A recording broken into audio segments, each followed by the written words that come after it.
1 p.m. and I want to be respectful of everyone's time. So we're going to get underway, and I will call to order the regular meeting of the Nashoba Regional School Committee. August 17th, 1 p.m., August 17th, 2026 at 1 p.m. And if you guys would like to, you can join me in the Pledge of Allegiance, which I will lead for you.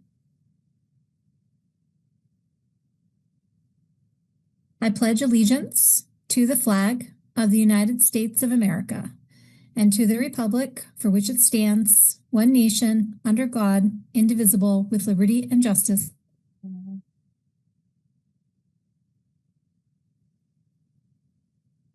All right, everybody, so we're going to move the agenda to our public comment, and today we have two people who would like to utilize this. And Kevin Keaveney, I did hear from you first, so I'm going to turn it over to you. Just introduce yourself and let us know where you're from. Thank you, Leah. My name is Kevin Keaveney. I am president of the Nashoba Regional Education Association, and I'm also a resident of the town of Bolton. Members of the school committee, today you'll have the opportunity to vote on the food services contract with Whitson's. As you are well aware, the Nashoba Regional Education Association opposes this contract and urges you all to do the same. Our disagreement is not with Whitson's, but with the deterioration of the Unit C collective bargaining agreement through this contract. Although the contract allows current food services staff to remain in the NREA, as staff leave the employ of the district through attrition, Whitson's will be allowed to hire new staff who will receive their wages and benefits under their working conditions. Since 1994, when the district regionalized, food service staff have been able to negotiate their wages, benefits, and working conditions as members of the greater Unit C. They have been able to represent their needs in negotiations as well as in planning sessions. Under the proposed contract, new hirees will not have that same opportunity and therefore become at-will employees of Whitson's. Interestingly, the proposed contract is for 1 year.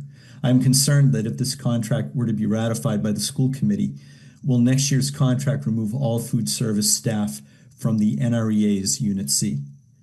As stewards of the budget, you all have an awesome task of supporting a viable budget to address the educational needs of all of our students. This takes time and effort.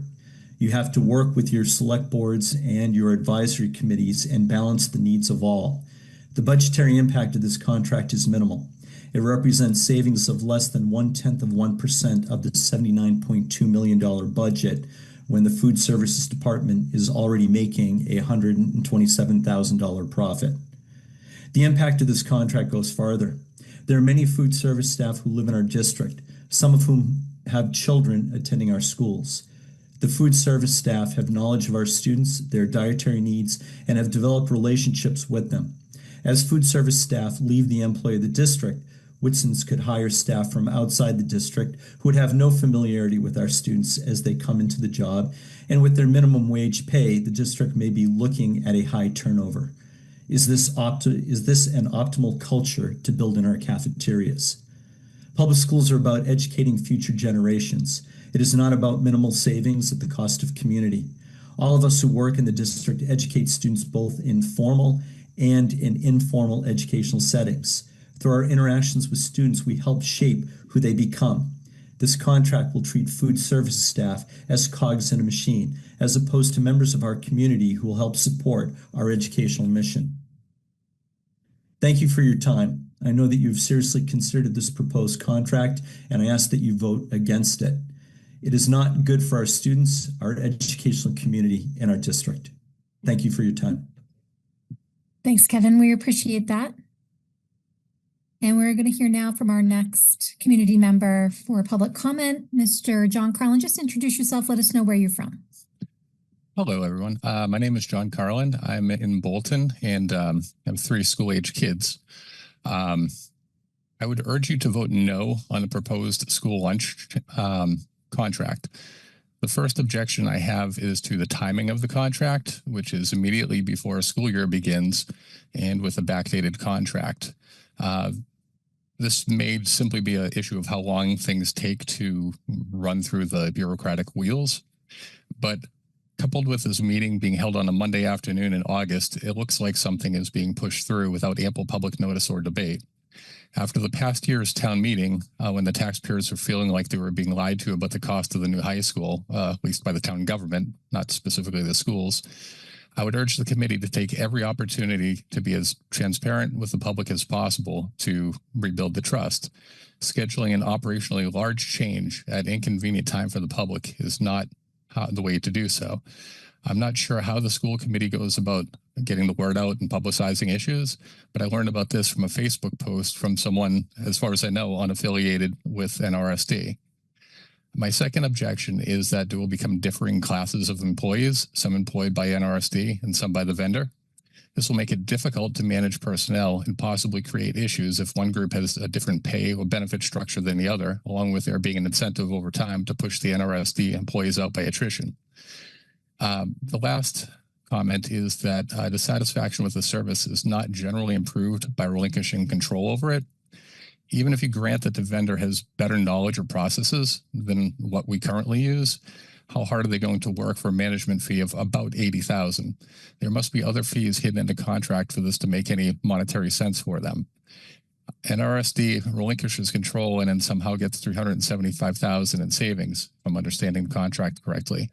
I'm not convinced that our current operation is so ineffective that the promised money can materialize, but if it is that poorly run, wouldn't that be a better argument for improving what we have than outsourcing it? I applaud the efforts to control expenses, but I'm not convinced that this is a good deal for the schools or for the taxpayers. Thank you for the opportunity to comment.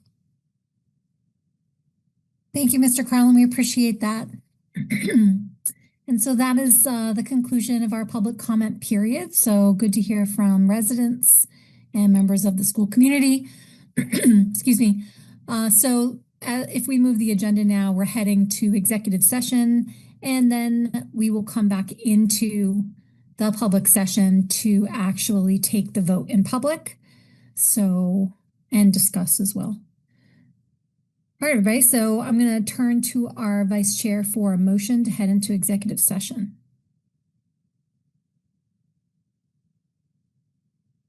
Scott, I think you're muted. Thank you, Madam Chair. I move that the school committee go into executive session at 1:09 p.m. pursuant to Mass General Law, Chapter 30A, Section 22, subsection A3, which states, to discuss strategy with respect to collective bargaining or litigation if an open meeting may have a detrimental effect on the bargaining or litigation position of the public body and the chair so decrees. Specifically, this session will discuss Unit C collective bargaining. The executive session will include the school committee members Viverito, Powell, Simon, Colton, McCarthy, Knott, Washuta, and Pak, and the Assistant Superintendent Mulcairn, District Legal Counsel Attorney Mike Macaro, and the Director of Human Resources Jessica Murdoch. The committee will return to regular session at the conclusion of executive session. So I'll second that because I do indeed declare that it would have a detrimental effect. Any discussion on the motion? All right, so we'll take the roll call vote to head in. I vote yes. Scott? Yes. Jillian? Yes. Shandor? Yes. Lexi? Yes. Matt? Yes. Joel? Yes. Sharon? Yes. And Lindsay? Yes. Excellent.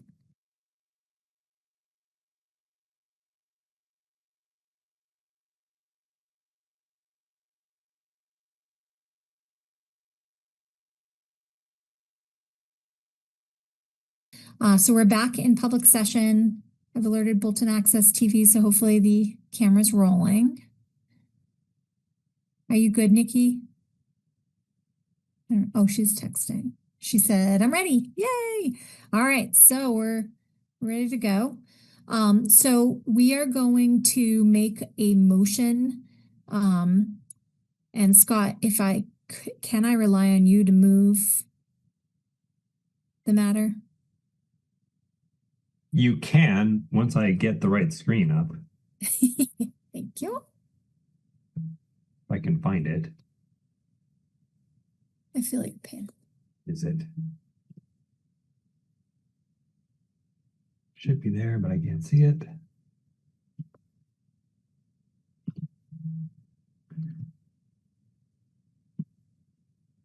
Apparently you can't. Actually, you know what? I just found it. I'm going to move.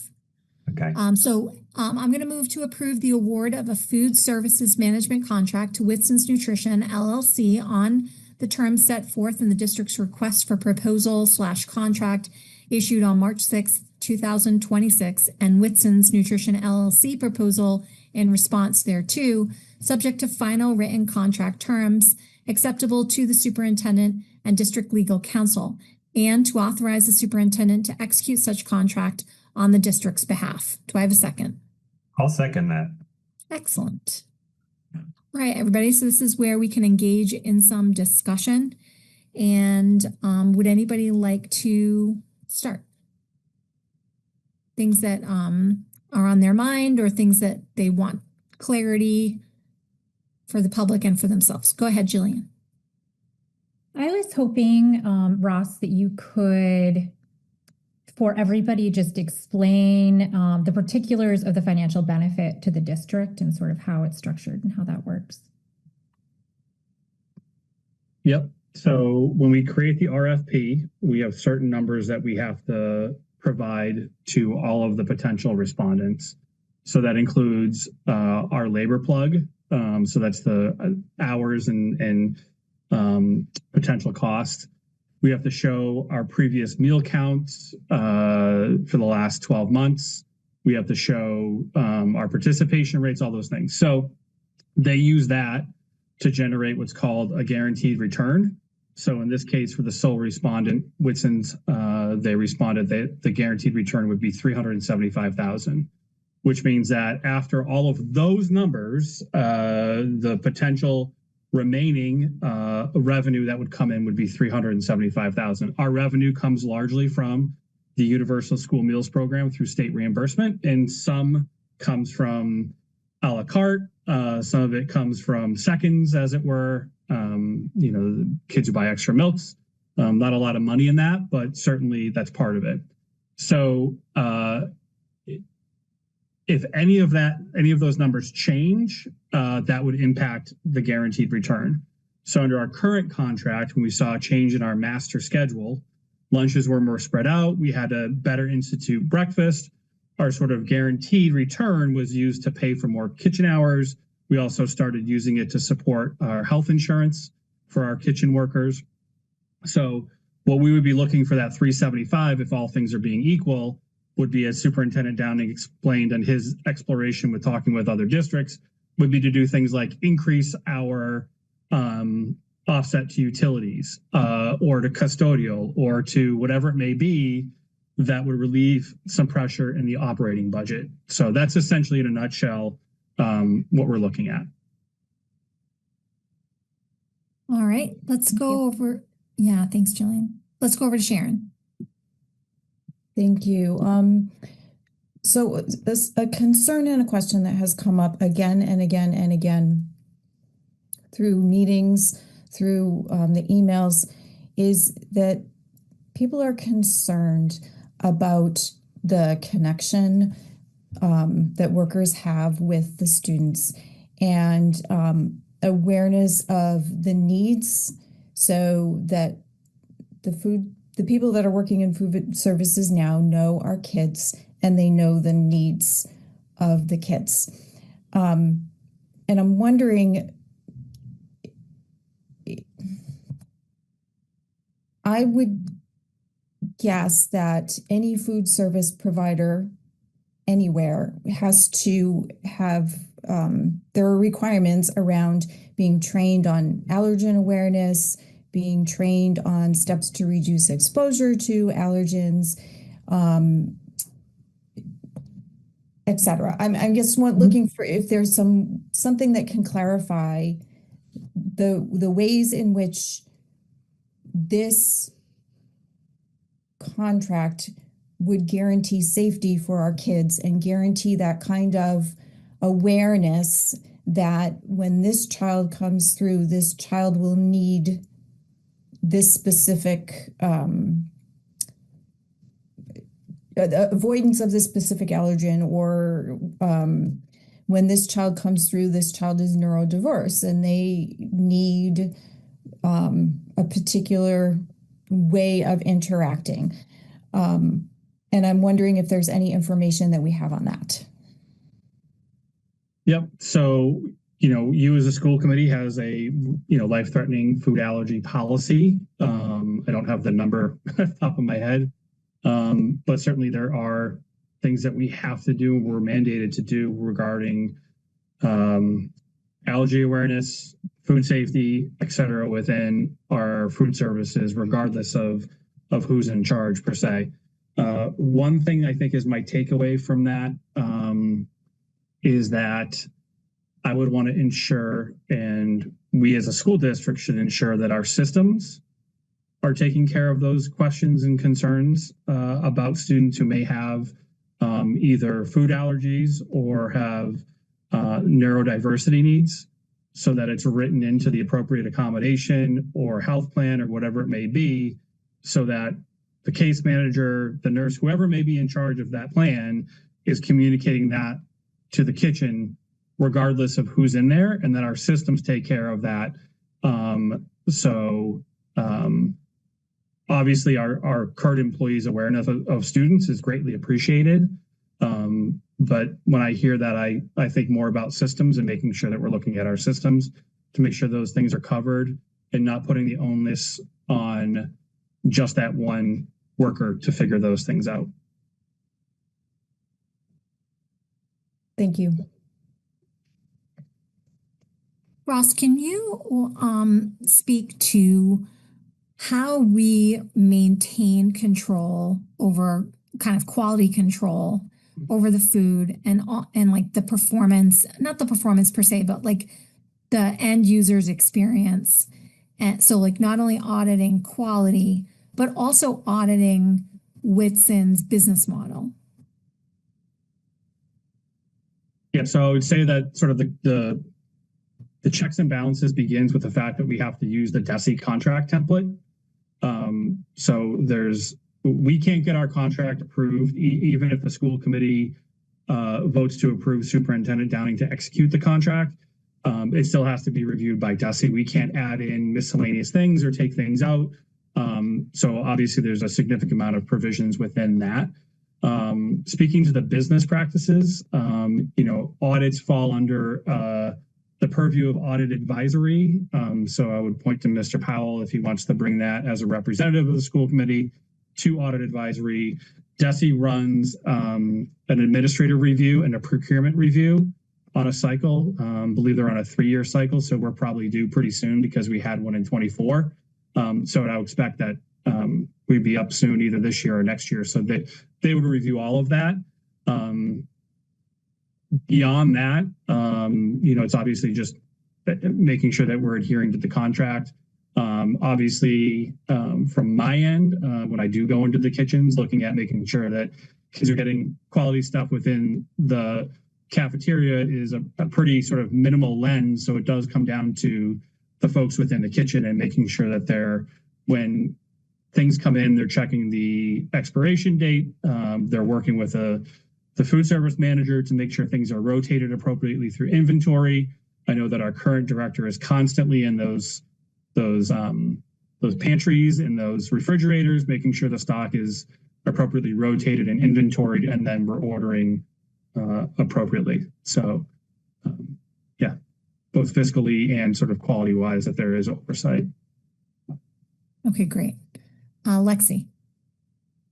Can you explain like the reporting structure, or have we like who the SFA employees, like our employees, would remain under versus the Whitson's employees who are hired separately? Do we have details on that? So under this proposed contract, our employees would stay our employees unless they should choose to go work for Whitson's, but they could also choose to go work for any number of employers if they didn't want to work for the Nashoba Regional School District. So our employees currently are supervised and evaluated by our school principals. Certainly, we've worked with our current Woodson's food service director to support training, working on making sure that, and I'm not, this is a sort of like generic type of a situation. I'm not pointing the finger at anyone, but if somebody didn't have experience with a certain type of preparation, or didn't have experience with like I talked about before, with rotating stock in a certain method, that person could help train that employee. Whitson's trains our employees on a great number of things, food safety, but our principals remain the sole contact for supervision and evaluation. Under this contract, new employees that would be Whitson's employees, they would be evaluated and supervised by Whitson's. However, in the event that our school district, whether it was a teacher or an employee, reached out to the principal or to myself or anyone, Ms. Murdoch in HR, and said, I have a concern with this person, it would be no different than if we had a concern with a current bus driver, because our buses are currently under contract, right? We would certainly have a conversation. I do this sometimes with D-Bus to talk about a situation or concern about a driver or question, and we resolve the matter. It would be no different than with Whitson's. Thank you. Great. Go ahead, Matt. Thank you. So like Ross, a lot of the conversations that have been having with me through email, through people, is again around existing food services staff. I have close friends that work in food services, and so a lot of questions around if this change is made, what changes happen to them? Like as far as like you had said, if they choose to remain a district employee, it sounds like they keep their same benefits, they stay part of their same union, they have their retirement, the same evaluation process. Does anything change for that employee in terms of their livelihood or their day-to-day? So nothing would change in terms of their contract. Our existing employees are part of a bargaining unit that has an existing, contract with the Nashoba Regional School District.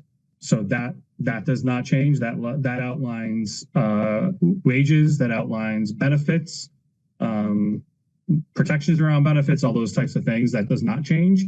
The day-to-day that would change is if they were working alongside a Whitson's employee. So as a school district, we would have to work with not only our employees, but with Whitson's on navigating that.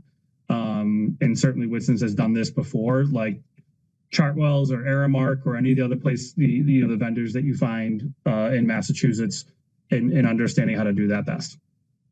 So those food services staff who have those relationships with our students and with our kids, they're still employees. They'll still be there next year. They'll still have those same relationships, those same dynamics.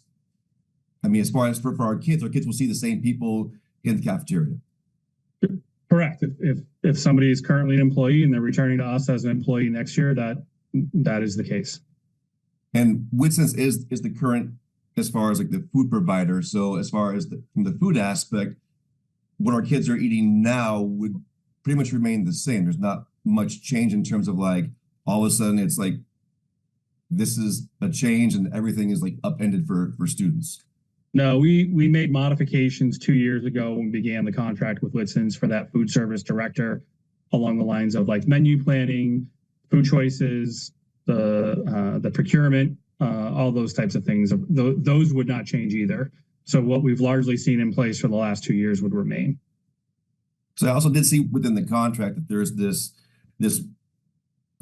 board that could exist in terms of like parent student to have conversations with Whitson's in terms of like food choice and variety and changes, and looking into Whitson's, it looks like a lot of their food is locally sourced, organic. So it seems like they do their due diligence in terms of like what they're providing to students on a day-to-day basis. I would agree with that statement. However, to the point about the sort of like the the School Nutrition Council, I'll use the loose term right now, is that it's not in existence. And you said could. I would not even frame that as should. I would call back to a former school committee meeting member who would say shall. That is something that shall be in place because it should be available and that would be of benefit. So we'll work to get that in place to provide feedback and some sort of that. It's the right term I'm looking for. More of that sort of like experience feedback from students and families. I think it would be important. Okay, thank you. I appreciate it. Yep. Go ahead, Lexi. Thanks. So I would just wanted to ask along those same lines that Leah was going with, what percentage of children do we have in the program from before? We have evidence of Whitson's progress, I guess. Do we have details on how many were in the program before Whitson's and how many were in since we've had Whitson's, and what do things look like from that perspective? Yeah, so with the Universal School Meals program, there's no necessarily kids in and kids out. Everyone is able to participate and get that benefit. So 2 years ago, we had about 265,000 lunches served across the year prior to Whitson's. Last year, that was up over 280,000. And right now, we're at about 273,000 for this past year. So we're still up about that 3 or 4%, but remember our enrollment has come down. So there's actually a larger delta on that. I think we're probably at about, looking at enrollment, we're about 85% of our students were, about, let's see, per student, we're talking about 85 meals per year. And now that's up over 90 meals per year. So we have more participation if you look at it as number of meals served versus enrollment. Thank you. Matt Scott. So I don't have a question, but I think the questions are nearing an end and I have a statement I'd like to make. So some members of the committee have expressed concern about some aspects of outsourcing food services, for example, food quality, staff equity, and transition risk. And I understand and share many of these concerns. However, the current model isn't perfect. And for example, there is some evidence, as the statistics Ross just gave, that Whitson's has improved food quality. We have hired an administration to run our district well, and I trust them to make this relationship work. If the contract encounters challenges, its structure allows for changes and, if necessary, termination. We are not locked into this relationship. And for these reasons, and in an effort to promote fiscally responsible actions, I plan to, and I encourage other committee members to vote in favor of this contract. Thanks, Scott. Go ahead, Jillian. I will now provide the counterpoint. As one of those members who is deeply concerned with privatizing more so our food services, I have a lot of reservations about bringing in profit-seeking intermediaries to run a public mission program. I worry about having inequitable working conditions for the employees, where we have some who are, paid more, employed by the district, others who, work for this private profit-seeking company. This company, who I have no doubt, does a wonderful job in maybe the current role as, the director, is nonetheless profit-seeking. Their first priority is their bottom line. Our school district's first priority is the nutrition mission for the kids who we feed in terms of food services. I am sympathetic to the fiscal argument, and Lord knows all of us on school committee get those emails from people about, we need lower taxes and you're spending too much money. And I am very sympathetic to that.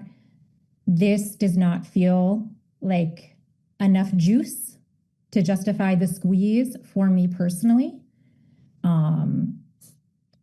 I as Scott said, you could theoretically, bring it back in. We are certainly not signing this contract in blood. Nonetheless, I think that history has shown that privatization in public institutions is easy to start and hard to end. We see that with transportation. I remember, because I'm old, the arguments in favor of privatizing transportation. When I was growing up, I think it was pretty much not done. And the costs have not actually borne out for a lot of school districts. Privatized transportation is actually incredibly expensive. I worry about what privatization looks like, not this year or next year, not during really probably my term on here, but what it looks like 10 years from now and 15 years from now. And I want to be a good steward to the community today, but also the community 10 and 20 years on. So that's my perspective, but I really respect Scott's perspective too. I know he's very thoughtful, and I think the fiscal argument, holds water too. I understand that. Thanks, Jillian. I'm going to go to Joel. Publicly, I just wanted to say I feel like many of the comments that some of us have discussed relate to living in a divisive culture.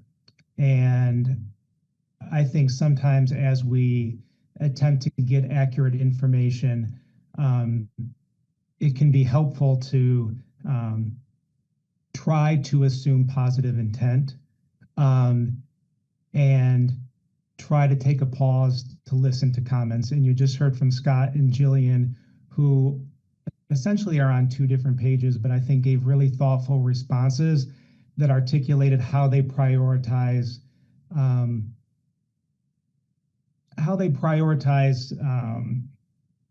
different variables, and we don't all have that same priority list.